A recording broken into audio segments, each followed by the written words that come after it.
نظام اور اس گاؤں کے بڑے بوڑھے جوان اور بچے اور بچیاں، میں آپ کے سامنے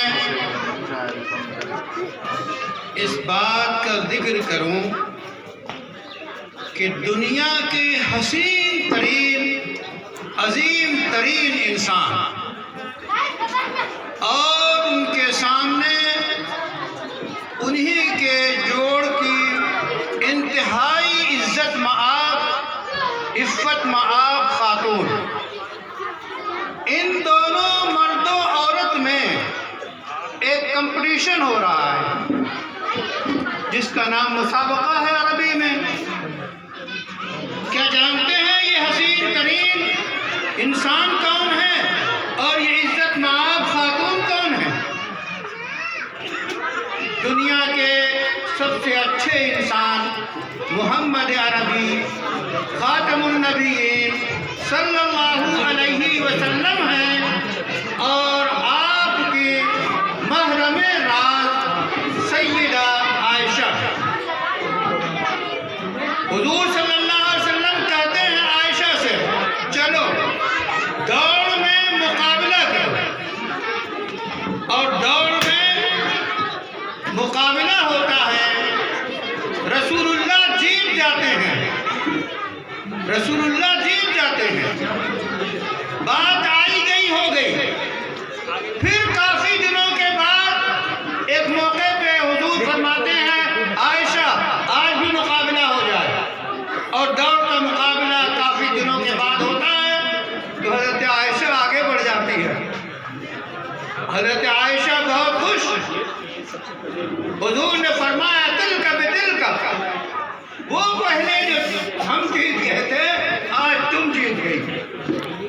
تو یہ کمپٹیشن ایسی چیز ہے کہ انسان کے ذہن و دماغ میں جو انتہائی بیداری، سرور، نشاط، ترقی کی راہیں کھولتا ہے، اور ہمارے سامنے دو مرتبہ مثال قائم کر دی رسول اللہ صلی اللہ علیہ وسلم نے۔ آج جو یہ مسابقہ کرایا جا رہا ہے، یہ قرآن کیسے یاد کیا گیا؟ سب سے اچھا حافظ کون؟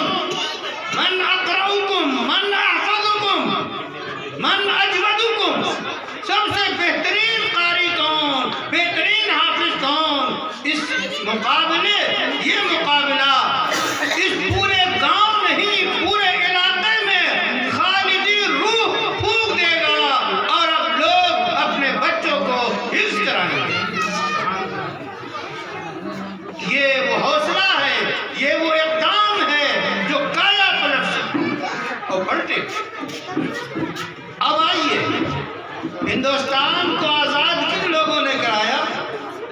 انتہائی بدترین ظالم ترین انگریز دشمنوں سے، جو آگے آگے دستہ ہراول دستہ تھا وہ حفاظ کا اور علماء کا تھا۔ تو اس سے پتہ چلتا ہے کہ قرآن کا حفظ انسان کے حوصلوں کو بلند کرتا ہے، ہمت کو جو ہے پرواز دیتا ہے، اور قرآن کو یاد کرنا، قرآن سے ربط رکھنا، وہ غلامی کو قبول نہیں کرتا، وہ ناانصافی کو قبول نہیں کرتا۔ تو علماء ہندوستان نے اس ہندوستان کی سرزمین کو انگریزوں سے آزاد کرایا۔ آج کی دنیا میں دیکھیے، وہ فلسطین جو مظلوم، جو مقصود، جو چھینا ہوا فلسطین، اس فلسطین کی زمین کو، مسجد اقصی کو آزاد کرانے کے لیے جو مٹھی بھر لوگ کوشش کر رہے ہیں، اور خاص آپریشن جن لوگوں نے کیا ہے اس میں اکثریت حافظ قرآن کی۔ سلام ان کی شجاعت کو، ان کی بہادری کو۔ اس لیے قرآن پڑھیے، قرآن حفظ کیجئے، بچوں کو حفظ کرائیے، اور بچوں ہی کے لیے قرآن نہیں ہے۔ یہ اچھی بات ہے اور کہ عام طور پہ حفظ قرآن بچے اچھی طرح کر لیتے ہیں، آسانی سے کر لیتے ہیں، ورنہ حافظ قرآن، حفظ قرآن جوانی کی عمر بھی ہوتا ہے، بڑھاپے کی عمر بھی ہوتا ہے۔ تو ہمارے گاؤں کے لوگ